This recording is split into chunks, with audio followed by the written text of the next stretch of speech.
So your company with the healthcare business resources, you've been doing that for a couple of years, but that's going public. So that's a whole nother level of entrepreneurship where you're going from just private startup, private turnaround, private buy of a successful company. Now you're dealing with public. How does that differ from your private stuff? Well, it's go big or go home, right? Like, Play big game. You just said that, right? you got to keep pushing the envelope. The more success you have, the more success you want. And not in a bad way, not in like, a trap, like, I want a house, now I need to have a bigger house. Now I got to have a bigger house. I got to buy a boat. Okay, now I need a bigger boat. That's not what I'm talking about. I'm talking about your ability to contribute and help people and make a positive impact in other people's lives increases as your success increases. Period.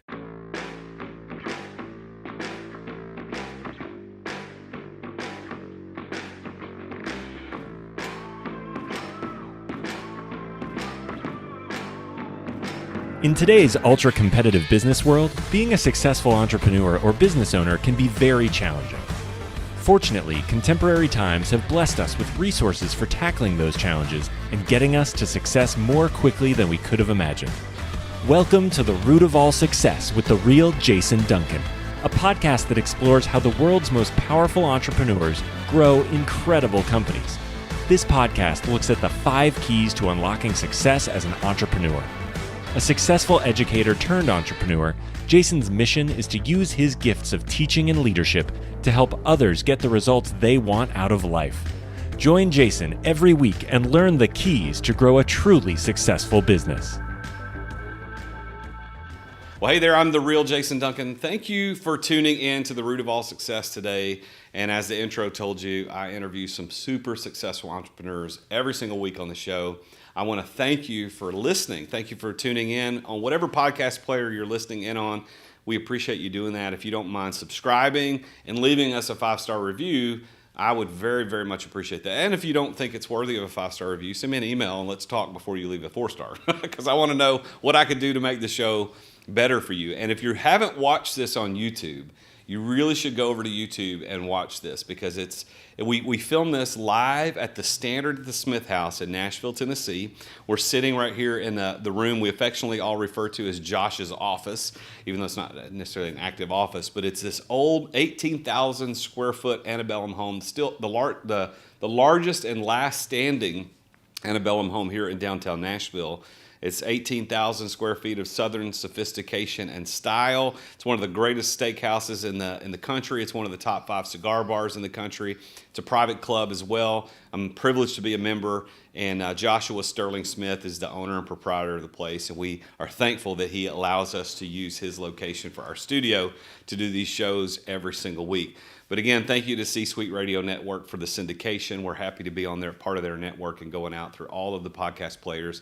And YouTube is at youtube.com/C for channel /The Real Jason Duncan. If you go there, you can subscribe to the podcast and any of the other videos that I put out there, and you can see all the wonderful guests that I'm talking to and see the room that we're in because it really is a phenomenal thing. This is such a beautiful house. If you ever come to Nashville, please look me up. Find me on Instagram or LinkedIn at The Real Jason Duncan, and let's connect. Love to bring you in. If you smoke cigars, maybe we can sit down and have a cigar or a glass of bourbon or something and just get to know each other. So I appreciate you listening. Thank you for being here. I appreciate it very much.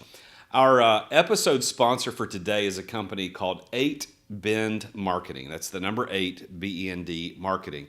And the reason they're the episode sponsor is because I found these guys quite actually by accident. But as you know, as an entrepreneur and a business owner, you waste a lot of money in marketing. And a lot of these marketing companies simply don't know what they're doing, or they kind of know what they're doing, but not enough to justify the expense.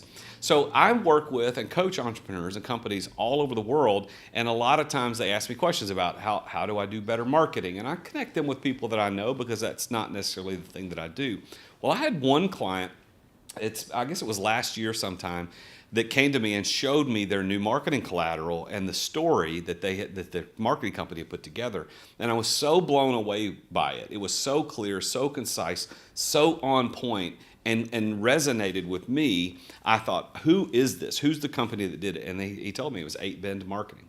8Bend is owned by Josh Davis. They're in Chattanooga, Tennessee. They do work all over the country, and they actually are one of the top story brand marketing firms in the country. So if you know story brand, Donald Miller, they're one of the top firms that do that story brand kind of setup to get your messaging right.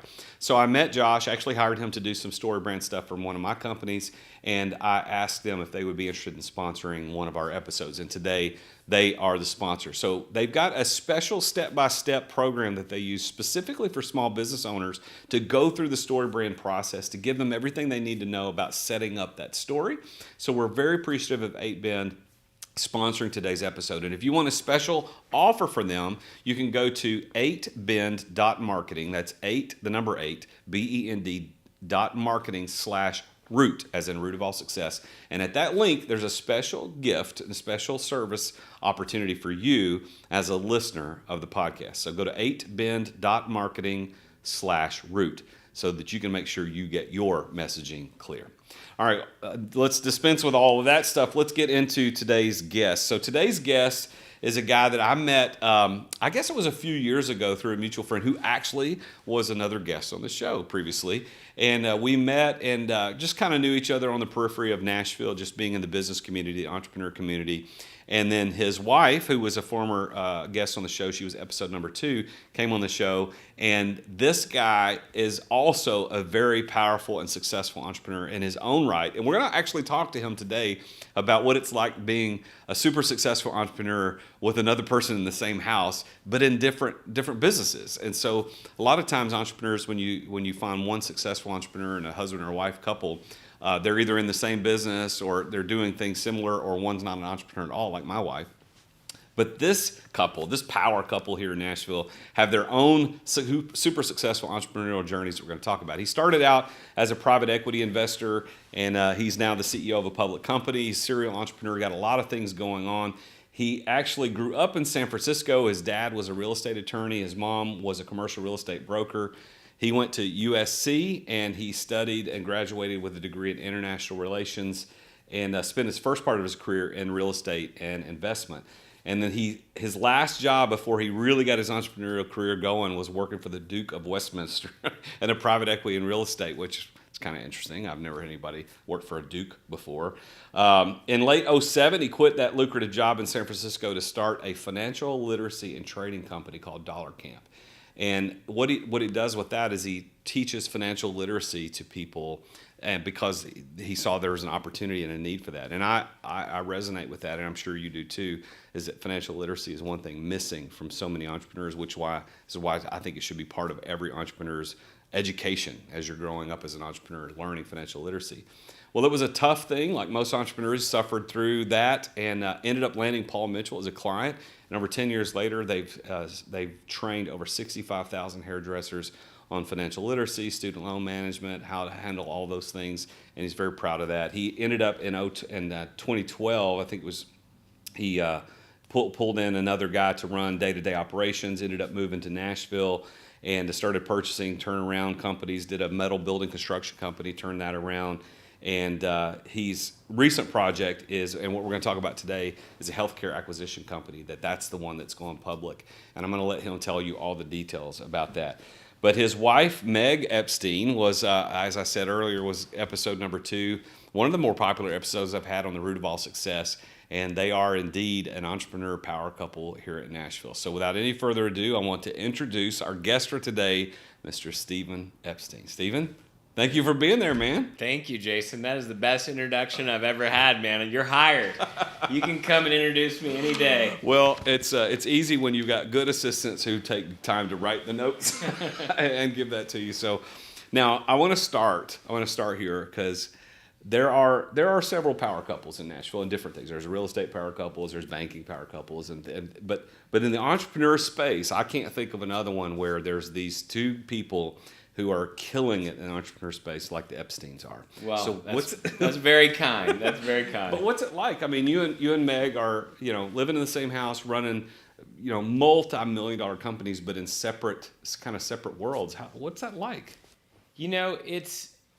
I'd be lying if I said it was easy. All success comes with, some sacrifice and the ups and downs. But what's really cool is that, if Meg's having a great day and something great's happening, I can, celebrate with her and root her on and participate in that, because her success is my success and my success is her success.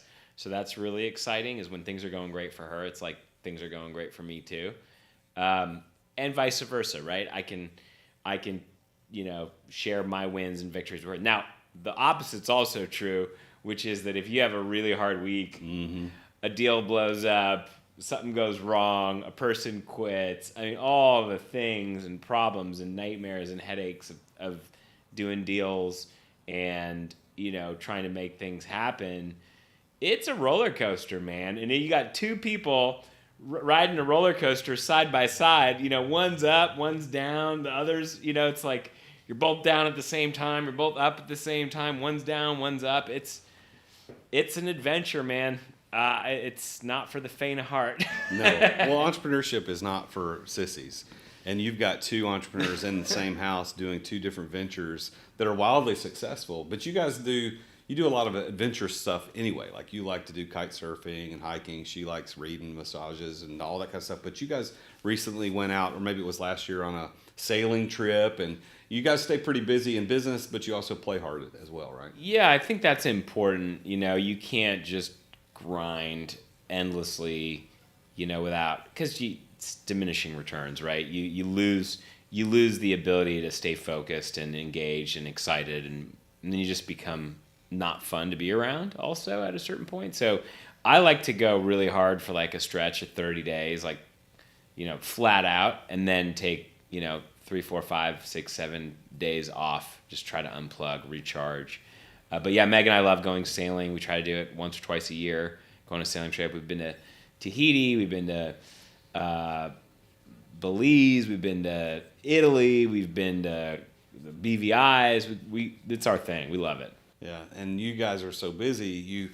Part of your story is you guys haven't had kids yet, but you're interested in adopting children too. So I think that's a very interesting part of your story. Yeah, I think we're really committed to obviously giving back, and that's a big part of our philosophy and what motivates us, I think, to be successful, is to donate, to contribute, to help those that don't have as much, good fortune as we've had, education, families, love, and all those things that we probably take for granted. So, and plus, given how busy we are, like, we have not prioritized having kids. We've purposely delayed that, partly because we want to adopt, and partly because careers just don't allow for the space. So, life comes with sacrifices, but I think it's a blessing to be able to be in a position where you can adopt kids and make that part of your journey and not have it be a sacrifice, right? Yeah. Well, it's a great. I think that's a beautiful part of your story, because I know when Meg was on, I don't remember if we talked about it on the show, but I remember that being part of the discussion, and I thought how interesting that was, that you guys made a conscious decision as, hey, we've got careers and not traditional careers, but we've got careers as entrepreneurs that we're growing, and we're going to wait. We're going to wait and have children. Where my story is completely the opposite. I started early. I think my son was born when I was 25. And so we had kids pretty early, but our kids are grown now. Like, my son turns 21 this year, and my daughter turns 19 this year, and we're kind of halfway empty nesters. He's moved out. She's still in the house, but she's in college. But my entrepreneurial career is speeding up, where yours jetted early, and you're later going to have kids, where we had ours early. And so we're on opposite ends of that whole kid thing, right? Yeah, well, I think those are probably the two best ways to do it. I mean, this is just my opinion, right? From the guy who hasn't had kids. But no, I think doing it really early, and you get it going when you're in the early part of your career, and you're learning, and you're not making much money, and you don't care because you're young and you're just gonna figure it out. Yeah. Or you do it later, where if you're gonna be an entrepreneur, right? But to do it like mid-career, or like start having kids when you're 30 instead of me when I'm 40, I think it's challenging. I mean, it's hard to be a good parent and get a business off the ground. You'd be lying to yourself if you thought that you could do a great job at both. Trying to be an entrepreneur, it's hard. Well, it is hard. I mean, we said entrepreneurs not for sissies. That refers to the business side, but it also there's this family dynamic that you've got to manage that. And I'm in a relationship with my wife. We've been married 26 years, where she is not an entrepreneur, doesn't have any interest in it whatsoever. So I'm kind of the entrepreneur doing my own thing. But that was tough enough, like building businesses and trying to seeing the successes and failures. And you guys are, and I had kids. You guys are, at your age and building super successful business and making that decision. I commend you for it. I think it's great that you've made a conscious decision, and the fact that you're going to adopt where these kids would not have the opportunities otherwise. I think that I commend you for that. I think you and Meg are doing something special there. Thanks, Jason. I really appreciate that. So you got your start in entrepreneurship in kind of the real estate and investment space in San Francisco, right? So tell us a little bit how you got started in that.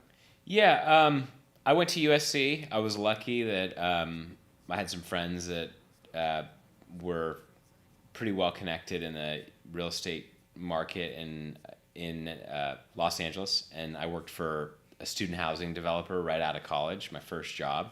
They worked me like 80 hours a week for $32,000 a year and just grinded me so hard you wouldn't even believe it. Working out of the basement of a half renovated apartment building, but I mean it was awesome. I learned so much. Worked for some guys that were ultra successful guys. One is probably a billionaire now, if not close to it. And it was a real formative experience. I really enjoyed it. I got way more responsibility than I ever should have been given because the guys I was working for were really young. So they gave me like a whole project, like a $30 million project to manage on my own. And I thought I could do it. I didn't think, oh, I'm only 24 years old, I can't do this. It was like, yeah, okay, I can do this. And then you figure it out, So I think the key to like your early career should be, just learning as much as you can, not trying to get rich or anything. Like in your 20s, just learn and have good experiences and develop good habits and stuff, Well, your degree was in business and international. Yeah, I had international relations, and I studied some business and a little bit of finance in school, but I kind of picked most of it up on the job. Yeah. So how much is, just out of curiosity, how much do you consider your college experience contributing to your success as an entrepreneur? Not that much. Yeah. I mean, if I'd had to do it all over again, I'd have taken all the money that was spent on my education and probably just invested it in starting a business. But it's hard to tell, looking back, like what would have happened if you'd have done something differently. But, going to a state school or whatever for college is a thing I definitely, advise young people to do. But to go to a private school and take on a ton of debt, especially how much this stuff costs today, you're insane if you do that. Yeah. I think. Elon Elon Musk says he thinks it's a terrible idea too, and so does Chamath Palihapitiya, and a bunch of these really smart guys are just saying, what are people doing? I mean, you go and get $250,000 in debt, and you get a $35,000 job. I mean, that's not a good idea. No, it's not a good investment. It's not a good return, and I think we're seeing a shift, and I would be interested in your perspective. We don't talk about this on the show a lot, but I think there's this shift. I'm 46, so you're 4. Are you 4? I'm 40. Yeah. So we're not that far apart in age. I know when I was growing up, man, it was go to college, and my brother and I were the first two in our family to go to college. He actually has his doctorate now, and I worked on my doctorate. I didn't finish it, but we were the first two college educated. Everybody would push college. Well, today it seems like there's this shift that there's a lot of pushback on this college thing. It's like, if you're not going to get a specific license that is required to do what you got to do, probably college is not the thing. What's your perspective on that? Totally agree. I mean, we've done a lot of work with Paul Mitchell schools through our financial literacy company, Dollar Camp, and for $20,000, you can go there, get your student loan to do that, get a job, get some actual skills. Yeah, you leave with $20,000 in debt, but you have a career that you can make, $30,000, $50,000, $60,000 a year in within a couple of years. I mean, that's such a better investment, and I think trade schools are not, widely enough accepted. Maybe people still look down at it or whatever, but for a young person who doesn't want to be an entrepreneur, it's a great route, or even somebody who does. Yeah. Well, I know my son did trade school. He graduated high school a little bit early ended up going into trade school, did welding, got a welding diploma. And like we're very proud of him that he made that choice, because it was either college, military, or you got to get a full-time job. And he chose trade school. And as a he got a welding diploma, but when he got done, he's like, I don't think I want to weld.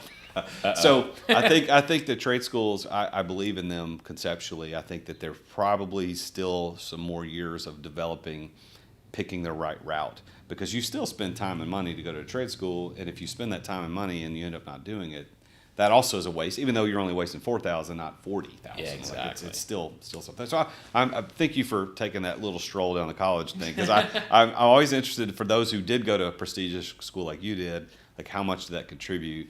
And most people say exactly what you said. Yeah. Being an entrepreneur is its own thing. If you're going to go work in finance somewhere, or you're going to go, go the corporate route, then obviously the degree matters and the pedigree matters. But entrepreneurs are all about what results you can create in the economy using your creativity and ingenuity and your skills and other people's resources. And that does not require a degree, period. So when you moved to Nashville, is that when you really got into flipping and doing the, not just real estate, but also businesses? Was that when that kind of started? Tell me about that. Yeah, so I had developed some success with Dollar Camp, which gave me my kind of freedom of time, right? I had a good team helping me. I had income coming in every month, and that allowed me to do more entrepreneurial things, which didn't require, I got to worry about how I'm going to pay my bills this month, right? And I always kept my overhead really low, and we still today keep our overhead really low relative to our income, and I think that's something that entrepreneurs learn if they've been in the game a long time. I mean, I've been an entrepreneur since 2007. It's 2021. That's 14 years. It's a lifetime of pain and suffering, right? Almost a whole generation. Yeah, but so I think that's important, right? Keeping your overhead low and then just being focused and yeah. So when did you started purchasing companies and turning them around, as opposed to starting companies at some point in your journey? What was the shift there? Yeah, so I had a lot of trouble starting my first company, Dollar Camp. I mean, it is tough when you start something from scratch.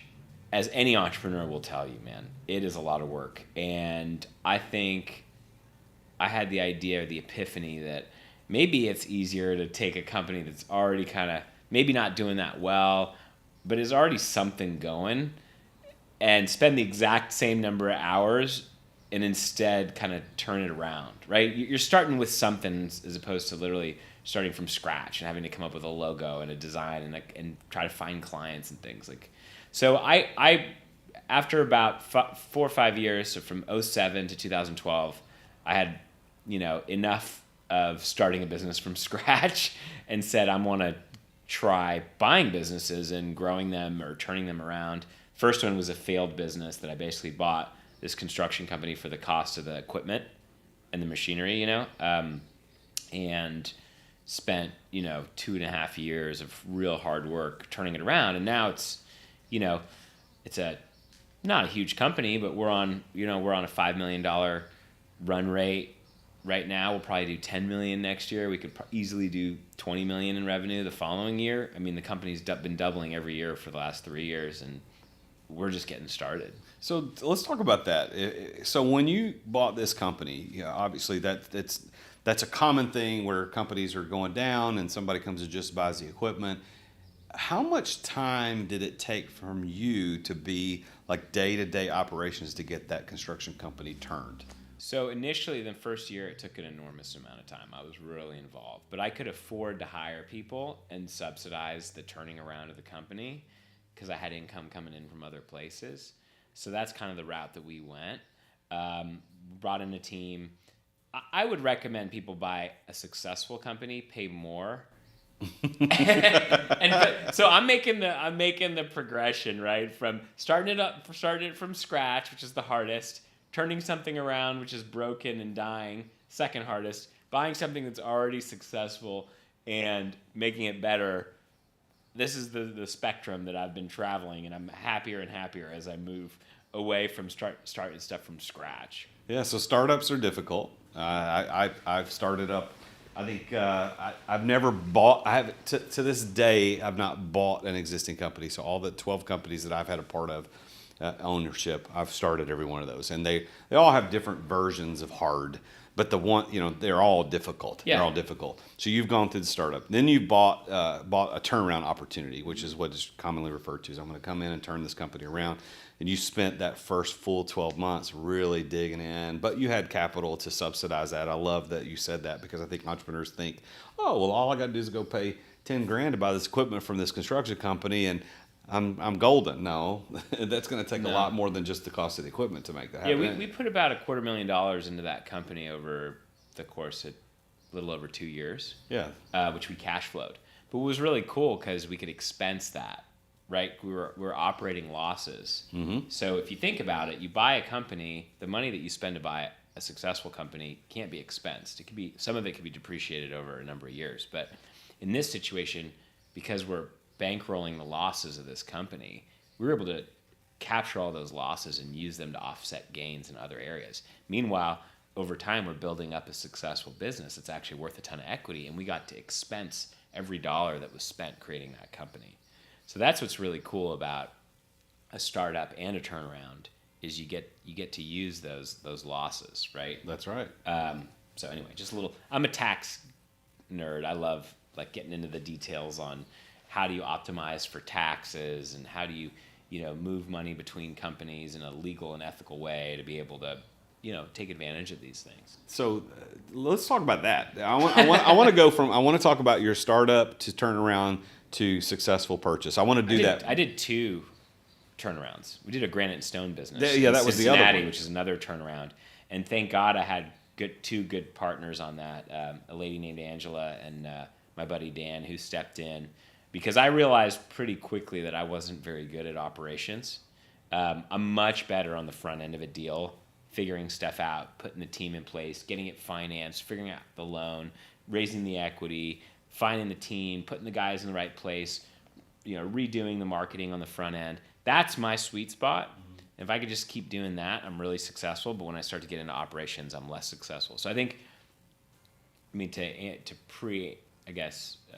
answer your question, it's important what you're good at as an entrepreneur, because an entrepreneur has a tendency to try to wear all the hats, and you're just not going to be good at all the hats. Yeah. So if you don't have money to hire somebody to take on the things that you're not good at, you better have a partner who's really good at that. Because if you try to do it all yourself and keep all the equity, your chances of success, I think, are pretty low. Yeah. Well, there's 3 levels of that. There's appropriate delegation, which is what you were able to do. You delegated out opportunities and responsibilities to other people, and that's what made you successful. A lot of entrepreneurs do the second level of that, which is abdication, where they completely give up the responsibility to somebody else, and there it's failure spelled different way. And then the third way is they confiscate, which is what you were just explaining, is they confiscate all the roles themselves and say, I can do it better than everybody. Well, the answer, the truth in that is that you probably can. If you isolate that one job, you can probably do that better than everybody. But you can't do 10 jobs better than 10 people could do 10 jobs. And I love that you said that, because entrepreneurs who are listening need to understand that if you're in that early startup stage, if you want to scale, you've got to get yourself out of the way. You will be your biggest obstacle, don't you think? Completely agree. I think the idea that you got to do it all yourself is silly, and it comes from our sort of schooling, where you got to take your tests by yourself, you got to study by yourself, you got to do your projects by yourself, and everybody's conditioned to become a rugged individual, but it's only teamwork and cooperation and partnerships that create success. So let's go back to the tax thing, and I'm glad that you said that, because I don't talk about this a lot on the show, but the concept that you talked about with maximizing tax advantages in a legal and ethical way, and I want to make sure everybody hears me, is that if to maximize that can put dozens of thousands of dollars at the minimum to potentially hundreds of thousands of dollars back in your revenue, back in your profitability rather, if you just know what you're doing with taxes. So how did you figure that out? What was your preparation for that? So I'm a finance guy. I've always been attracted to that. I started a financial literacy company. I was in finance my career. I've always kind of had a leaning towards that, an affinity for that. So for me, if something is a 30 to 40% expense at the end of the year for you, I get pretty interested and curious about what is this expense about? What do I have to know about this to pay less of it?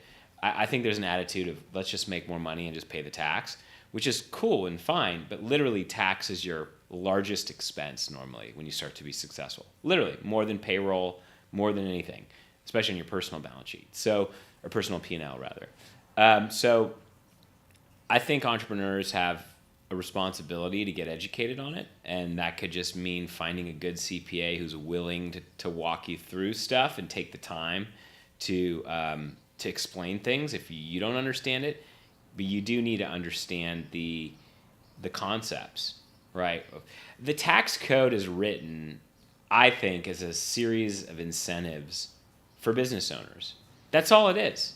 It's do this, don't do that. Spend money on this, don't spend money on that. And you may agree with it. You may think it's stupid. You may like it. But it is what it is. And if you play by the rules that the government wants you to spend money on, legally, you can pay very little tax. So, for our income, we pay a very small amount of tax, but we do it all legally. It's all vetted by our CPA. We don't cheat. We don't write things off we shouldn't be writing off. But the biggest thing is that I think it's just understanding the tax code and how you can leverage that.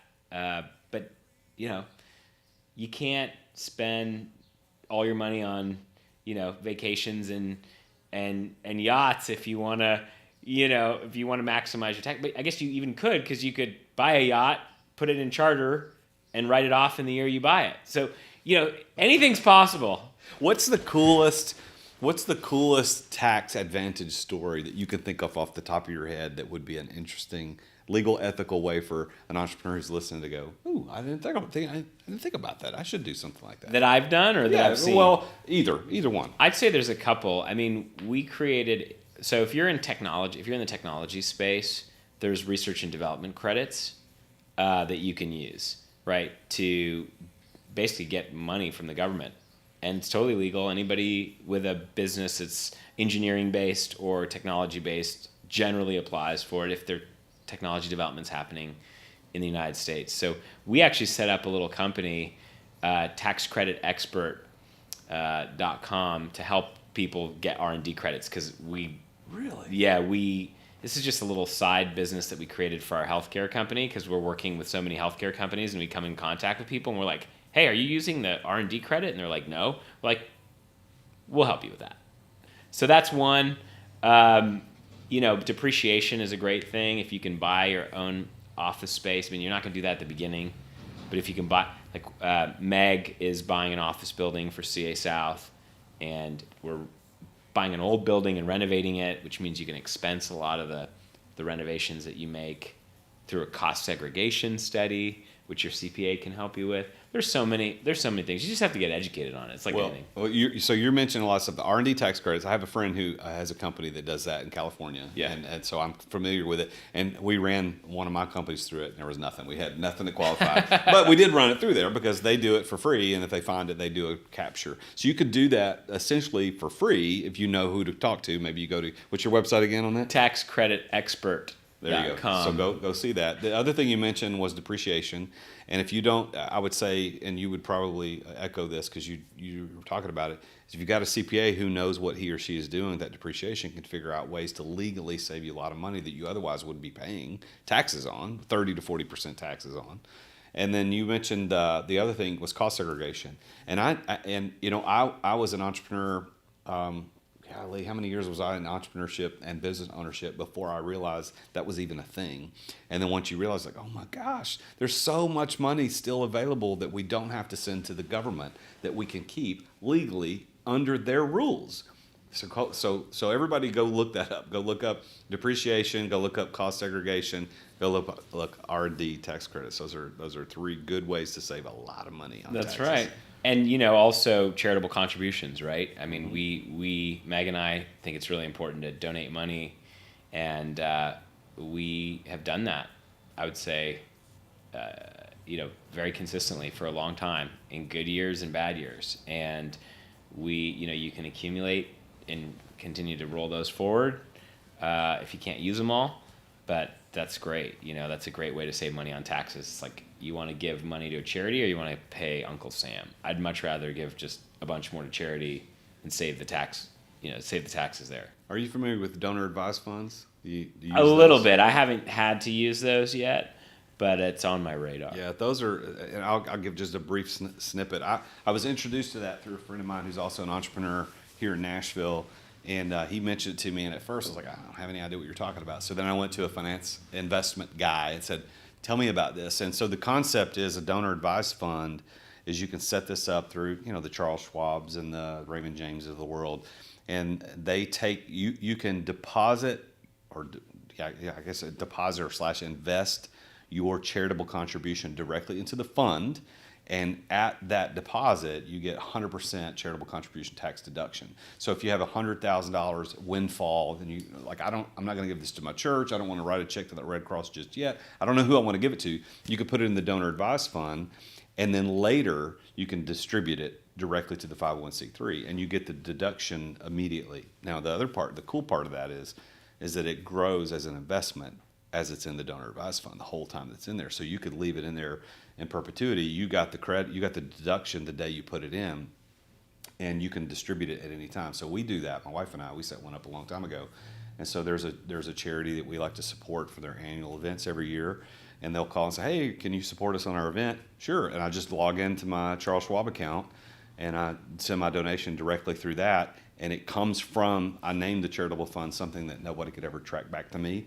That was just my own personal thing. But that way I can send it and I can just say, hey, when you get the check from this fund, that's me. But then I could do it anonymously so that nobody's calling me up and asking me for donations. That's awesome. Because when people, you and I get in our positions, a lot of times we do get those calls. Hey, we're raising money. And you can get those money raising calls, fundraising calls all the time if they know that you're a wealthy guy giving away money. So if you do the charitable fund, if you name it right, nobody will know it's you. That's awesome. So that's one little way to do it. So I love the little detour on the tax thing. I could talk about this stuff all day, but I think like what I would leave somebody with for advice would be, you think about a sports team, like you're not the quarterback only. You are the quarterback, but you're also the offensive coordinator, the defensive coordinator, and the head coach. And if you think that your CPA is going to be a coach, he's not. He's like your running back. He's got to be told what to do. Yeah. And so if you're relying on, and it's the same thing for your attorney. He's, again, I'm not like a huge football guy. I just know the basics. But I'm not a huge sports fan. Too busy working. All these people are on the field are your team, your teammates, and you have got to call the plays. And if you think your attorney or your CPA or your financial advisor is gonna tell you how to maximize your invested dollars every year in your business, and he's gonna help you minimize your tax, you're dreaming. You got to tell your CPA what's up. Yeah. And you have to know, not more than him or her, but you have to know, you have to get educated. Yeah. Because they'll miss stuff. A lot of CPAs don't know about the R&D credit. They may not ask you to look at their, whole, are you eligible for cost segregation this year? Or, hey, have you maximized your charitable contributions? Or, hey, another thing that we've done, is last tax tip, I promise. We set up a pension plan and profit sharing plan for the company. You can pour tons of money in your 401k retirement accounts. Basically, if you're an entrepreneur, you can do hundreds of thousands of dollars a year, whereas an employee might be limited to their 401k, which is like $19,000. So anyway, there's so many things you can do if you get educated on it. Yeah, I think the takeaway from all this, Stephen, is that there are plenty of resources, just like the show. I mean, we just gave some resources really quickly here on the show, but there are resources in YouTube, and you can search on the internet and find resources for tax help for entrepreneurs and business owners, which leads me to the third step of what you talked about. You did startup, which is hard. You did turnaround, which is less hard, but still hard. And you've also done purchasing of successful businesses. So tell us about that and how that plays into your success as an entrepreneur. So I think having a lot of different sort of diversified business experience puts you in a position where you have the confidence to go in and maybe get into a new industry like healthcare, which I didn't know a lot about. But I built a whole team around me that knows a lot about healthcare, right? And so we started this company called Healthcare Business Resources, where we're buying essentially technology companies inside of healthcare and buying revenue cycle companies, which are companies that do billing and coding and claim submission for hospitals and so forth. And so we've started all of that the last 2 years doing that. We've done 2 acquisitions. We're getting ready to do a third. But I think the key to that and why it can make you more successful is because taking a $2 million company and turning it into a $5 million company might be as much work as getting to $200,000 in revenue from zero, right? So, and the numbers are just bigger. And so I think you got to play a big enough game as an entrepreneur in order to attract a high level of people around you to get them excited and interested in what you're doing.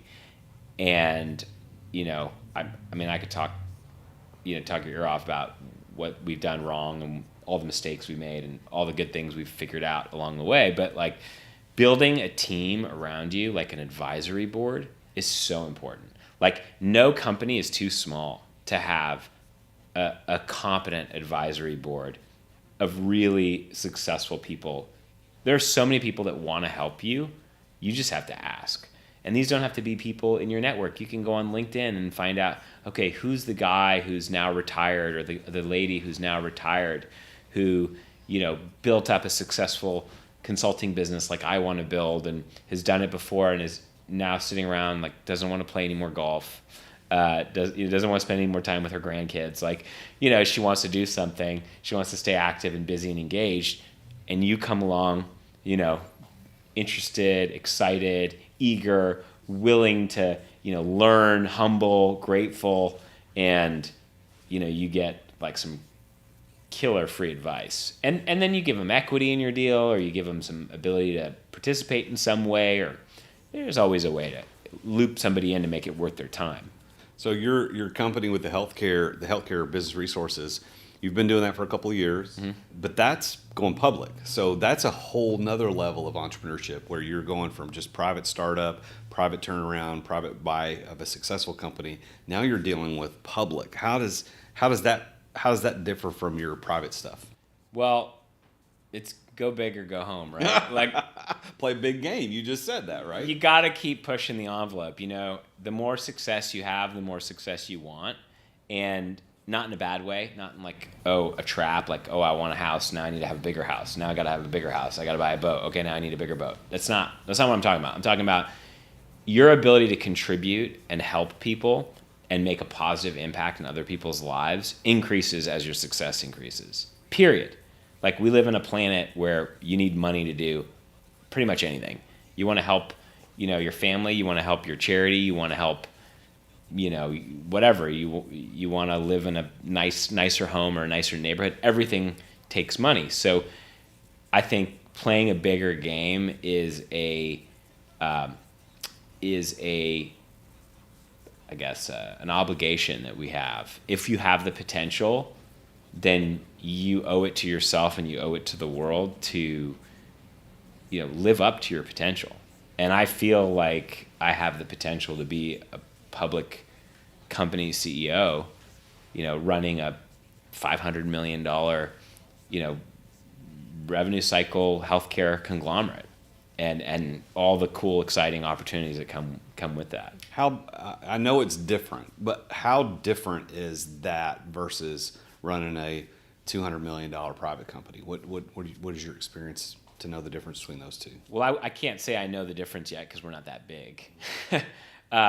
We're still small. We're still in the early stages of what we're doing with this particular company. But, everything's new and unique. And I think entrepreneurs are used to everything being new and different and scary and challenging. And I've basically made it a policy to reinvent myself every 5 years.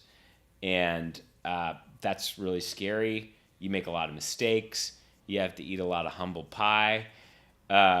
And so it's tough. But what we're doing now has the potential to get a lot bigger, a lot faster, and the kinds of people that you can pull in, it's just a higher caliber quality of teammate. Like, you want to play high school ball or you want to play in the NFL? Like, going back to continuing our football analogy, right? Okay, I scored a couple touchdowns playing high school ball. Then I played college ball and I did okay. I want to play in the big show. I want to see if I can, do what Tom Brady does. I mean, I'm not going to be probably Tom Brady, but I'll give it a shot. Well, so what is your definition of success then? How do you define that? I mean, I think it's very easy to define success. It's growth. It's finding and exploring your potential. It's a level of financial stability that, whatever that is for you, maybe you have a real high cost of living and big aspirations, live in a big house or fly in a private plane or whatever, or maybe it's just peace of mind. But for me, it's being unkillable financially, like being so solid financially that you could literally just never work again a day in your life and not have to be on the rat race of, trying to make money. And believe me, there's plenty of people with plenty big houses and yachts and, planes who are literally living paycheck to paycheck, right? So I think financial sustainability is success. I couldn't teach financial literacy with a straight face and have a financial literacy company if I wasn't, semi-responsible with our own finances. So at the personal household level, I think it's being conservative with your finances. But then at the company level, you got to play all out. Mm-hmm. So leverage in the business, but not leverage in the home. So with that as a backdrop of your definition for success, do you consider yourself to be successful? I do. Yeah. I want to be more successful. I'm never satisfied. I think, I love people like Grant Cardone who are always talking about, pushing yourself to the next level, trying to do more, trying to think bigger. There's great people out there that, like yourself, that inspire people to do more and be more. So I think it's great. Yeah, well, I appreciate your perspective on that, because I ask those two questions of every guest. What's your definition of success, and then followed up with, do you consider yourself successful? And it's interesting, the answers that I get, they all are circling the same universe, but they all come from different perspectives, and that's why I ask, because I love your perspective about success grows. So you can, create the public company, right? Okay, so you create a public company. All right, that's successful. But now I want it to be bigger. I want it to be bigger. I want it to be bigger. I want it to be bigger. Yeah, I mean, I'm already thinking about, okay, well, I exit from this public company. I pull whatever, $40, $50 million off the table. Then I go and I start becoming an activist investor. Then I start acquiring, busted public companies, and then, figuring out how to turn those around. I mean, the game can just get bigger and bigger and bigger and bigger, and so I think that's, but, everybody wants different things, and you don't have to want that. Right. Well, your story and your wife's story, Meg, who was on the show earlier, both of you are super successful from the outside perspective. Both of you consider yourselves successful internally, but appropriately so, not a braggadocious or egocentric way, but in an appropriately humble way. That Meg likes to say we're, quote, horribly ambitious, both of us, like unsatisfied, grateful but unsatisfied, hungry, appreciative but hungry. Yeah. Well, I love that. And I think that your stories, just like every other successful entrepreneur who sits across from me on the show, they all use the same 5 keys to unlock that success. And this is kind of what I want to dive into right now, is that the first key to success that I've found through all these interviews I've ever done is that of passion. And there's 2 sides of passion. There's the emotional side of passion, things you're excited about like real estate or finance. But there's that'll only take you so far. Being emotionally excited about something is not necessarily an indicator of success. But what is on the passion side is the willingness to suffer, which is where the word actually comes from. It means willing to suffer. Like the passion of the Christ was not about his excitement to go to the cross. It was about him being willing to do it because there was a bigger plan, a bigger mission on the backside of that. And as entrepreneurs, if we're not willing to suffer and endure for the thing that we're building, startups are hard, turnarounds are hard, buying successful companies also hard. There's levels of hard. But if you're not willing to push through, you can't make it. So where did passion play into your story of success? That is a great, by the way, that's fantastic, Jason. I know you've said that before, but it bears repeating, and it's so true. You know, if you don't have thick skin when you start, you will when you end, or you just won't make it, you know? And so you said, where does my passion come from? I mean, like where is, like, give me a story of how passion helped you push through in a tough time. I'll give you a great example. So it's 2009. I had spent a year and a half trying to get my financial literacy company off the ground. I had about $80,000 saved that I was using that I thought would be more than enough to get my business off the ground. Burned through that in about 6 months. Got a loan from my parents for another $50,000, burned through that in the next 6 months, and then had a come to Jesus moment, which was, what am I going to do? Like, how committed am I really? Now that the money is gone, how prepared am I truly to suffer? And it was at that point, back against the wall, where I had to make a decision to push forward into the unknown, using only my credit cards to potentially figure out how to finance the next whatever stretch to get the company going, or go back to getting a job, tail between my legs, $130,000 poorer, a complete failure, going back to work for the man. And that right there, my necessity level went from 10 to 1,000. And it really changed it. As they say, shit got real. Yes. And I'm with the real. That's right. Jason Duncan. So we're talking about that. So, so I decided in that moment, all right, I'm getting rid of my apartment. I'm going on the road, and I'm going to go from school to school to school, and I'm just going to get in front of my clients, and I'm going to sell as hard as I can and try to convince people that this financial literacy program is good. I had 2 clients at the time, nowhere near enough to justify a business. And I spent 14 months on the road. 14 months crashing at my parents' house from time to time, friend's house, a girlfriend that I was on and off again who kind of got sick of having me around. I went to and visited 80 schools in 14 months all across the United States. And I just delivered a ton of value. I didn't sell, meaning showing up, hey, I want you guys to buy my program. I showed up giving value. I said, hey, I want to come to your school and do a free presentation for all your students and show you how great our curriculum is. And I did that for about 5 months before I got a phone call from the head person at Paul Mitchell, who was like, you're just going around to all the schools for free and doing these great presentations that everybody's raving about, and you're not charging anybody for anything, and you're flying out there on your own dime, and you're not charging anything to do these presentations, hotel, airfare, everything, transportation, and you're just doing that for our schools. Yeah, I want you guys. I want to show everybody how great this is. Company went like that. It took 14 months. We turned that into a $800,000 a year recurring revenue business with about a 50% profit margin. Over the next 2 years following that 14 months, and that set up my entire next decade. That business set up my whole decade, because without that money, I couldn't have financed this or done that or invested in the real estate stuff or any of it. So, passion, man.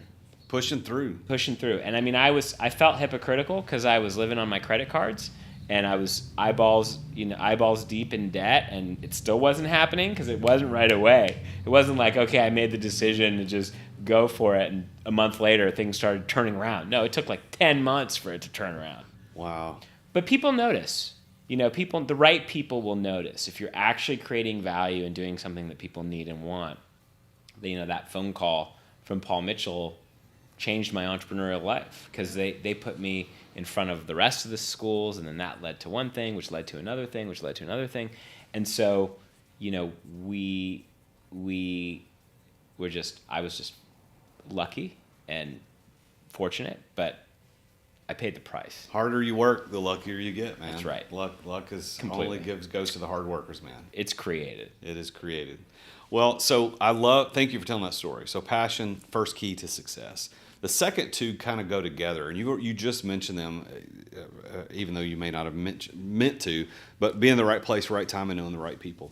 I think every story of success for entrepreneurs, they can point to place and time. That was the spot that, boom, like your wife's story of jogging the neighborhood and running into that guy was right place, right time, and right person, all kind of wrapped up, and her first investor. So where was your right place, right time, and who is your right person or persons that helped catapult you into success? I think it would be that Paul Mitchell, contract and sort of breaking through toward profitability on that, and then that setting up the stage for creating the cash flow and freedom to do other things. And then the fourth P is preparation. It's the know-how to pull it off. And I think that your story illustrates that everything you did from USC, doing the finance, international relations, and all that, all the way to today has prepared you to be the CEO of a public company. Am I reading that right? Completely. And so it wasn't a linear, got to get a college degree, got to go get 20 years in corporate America, then I'm ready to go do something. It was this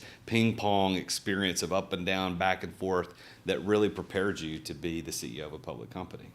Yeah, I think that's 100% true, but I also believe that I've put in, probably 5,000 hours of just trying to educate myself on things. I mean, I don't just try to learn by figuring it out. I'll, research, I'll listen to blogs. I mean, I had to learn how to market my company. Well, then I spent, a year and a half trying to learn marketing from 2008 to 2009. Now, those skills I learned didn't necessarily immediately pay off for that business, but that diligence of effort to learn marketing has shaped decisions that I've made along the way, and I'm knowledgeable enough in the subject of marketing to make good decisions.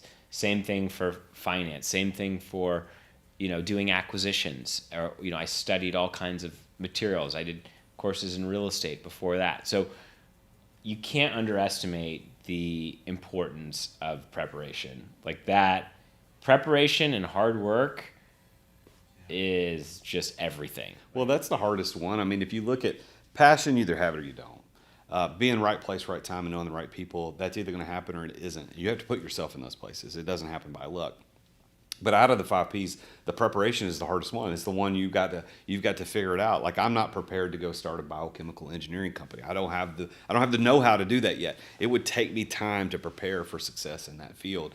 So entrepreneurs who have these great ideas, I get this call frequently. Guys, somebody will call me and say, "Hey, Jason, I know you coach people. I got one idea I want to pay. You think it'll work?" I'm like, the idea is fantastic, but it's not executable because you do not have the preparation. You don't have the 5,000 hours. You don't have the 10,000 hours. Go pick something else. Design T-shirts. Like, do something easy that's executable, because you couldn't be in a healthcare space today had you not had all these other dozens of years of preparation for that. I mean, yeah, totally agree. And also, more importantly, I think learning what you're good at and what you're not good at, because that's what the road really teaches you. The entrepreneurial journey teaches you where can you really add value and where should you be staying as far away from things that you don't ruin it all. Well, the last P is plan. And by plan, I don't mean written business plan. I mean, what's your plan to finance your venture? And I loved your story because you were living off credit cards and you got rid of your apartment and you're essentially homeless, living around the nation, going and financing your opportunity to get the school going for Dollar Camp, which catapulted you into all the other opportunities. While not a recommended way to do it, it does work. For some it doesn't. I had a guy on a show. When was it? I guess I don't remember if his episode was released yet, but he talked about how he couldn't get a loan to start the company that he wanted, so he went and got a student loan because they'd give him student loan and used the student loan. Again, not recommended, but the way that he did it. So is there another way that you financed the things that you're doing that we haven't kind of uncovered that would be interesting to the listeners? I mean, I think investors are a great way. Partners are a great way. A lot of, I'd say, new entrepreneurs think that they got to own 100% of it, and somebody comes in because they've watched too many episodes of Shark Tank, and somebody wants to offer them 50 grand for 20% of their company. Like, oh, I would never sell my company for that. It's like, dude, you're missing the point, man. You need to just get off of zero. You need to get going. Don't try to get rich off of one idea, one product, one company, it's a long game for most people. I mean, the number of people that do one entrepreneurial business and sell it for $100 million and they do it in 5 to 7 years is so small. The majority of successful people they take a lifetime to build their dream, and it's a series of projects and steps, and one business fails and the next one is good and then the next one fails and the next one's great. So I think there's too much emphasis on, I got to own 100% of this thing. I got to hoard it. It's scarcity mindset. Abundance mindset is bring in partners, bring in advisors, share the wealth, make the bonfire so big that everybody wants to come to your party and feel the heat of what you're doing. Man, that's timely advice. I needed to hear that. So thank you for that, because I know that there are people listening that also need it. I want to ask you an advice question. I got 2 questions left to finish up our conversation. The first one is for somebody who's sitting and listening right now, who hasn't started yet or is at the very early stages. They're like you at Dollar Camp, and they don't know how the hell they're going to make this thing work. They're not sure what's going to happen. What advice would you, as a successful entrepreneur, give that person right now? So the advice I would give to a brand new entrepreneur, someone thinking about being an entrepreneur, is figure out where you are in your career and in your life journey too, because if you're young, you have a whole different risk profile than if you're middle age and you have a spouse and kids, or are you later in your career, you've already had maybe a bunch of jobs and you've got some savings and now you've got 401k that you're thinking about using to start a business or buy a business. Like, that matters a lot, and people do not talk about that enough, about how much that actually matters, because how much risk you can take is going to determine whether you should do a risky venture with huge upside, or whether you should buy a business or a franchise and just become a business owner instead of an entrepreneur that's starting something from scratch. So I would say that's the best advice, is just really be honest about how much risk you can take, how much are you willing to lay on the line, and how much pain are you willing to take, how much passion, to your point, do you really have, how much suffering are you willing to engage in. So is there any other parting advice or comments you want to make to the listeners about your journey as a successful entrepreneur? I would say the faster you can figure out what you're actually good at and what you're not good at is the faster you're going to be successful. Yeah. And I'd say I spent too much time doing operations, being involved in the weeds of the businesses and not thinking big enough. So I would say you should start bigger than you think. Like, if you're going to buy a company, buy a bigger company, and bring on partners and investors and hire a good CEO. And it's just as much work and time to do a big deal as it is a small deal. That's the best advice that I wish I'd had 5-7 years ago. I woun't replace the entrepreneurial journey that I've had, but I could have saved a lot of suffering and been a little farther ahead had I known that magic, like, just do bigger deals. I love it. I think that's good parting advice. Play a bigger game. You said that earlier, and I think that may be kind of the theme of the podcast. Is this episode is play the bigger game than you think you're ready for, because there's a bigger payoff. You got to make it smart. You got to make sure you know what you're good at. But I appreciate you being on the show. This has been a fantastic conversation. I know that the people who are listening are resonating with what you're talking about. So thank you. I'm honored that you're on the show, and I've got the power couple, entrepreneur power couple. I've got both of you guys now on the show, Meg and Stephen Epstein. So Stephen, thank you. Thank you for being here. Jason, it's an honor to be on your show, and thanks for helping everyone who you're reaching with your message. It's so important what you're doing, and you're just such a great guy that I just like being a friend of yours, and thank you for having me on the show. Well, thank you. Well, there you have it, everybody. We every week talk with somebody just like Stephen and his wife Meg, who came on before him, about how they got to success. And every single time, these 5 keys they talk about: passion, place, people, preparation, and plan. They play into every successful entrepreneur story. And the funny thing about keys is that if you have the key, it unlocks the door every single time. So if you want to be successful as an entrepreneur, you've got to figure out how to apply and use those 5 keys as well. And I've done something for you. I've created a free assessment on these 5 keys that you can take free at my website at therealjasonduncan.com/success. It's a 17-question assessment that goes through the 5 keys based on the venture that you're hoping to do on your own. And it just kind of gives you an analysis and a predicted model of, yes, you can be successful at this, or no, you might want to choose something else. So go to therealjasonduncan.com/success. You can take that free success assessment, completely free. You get the report almost immediately in your email that analyzes what your probability of success is.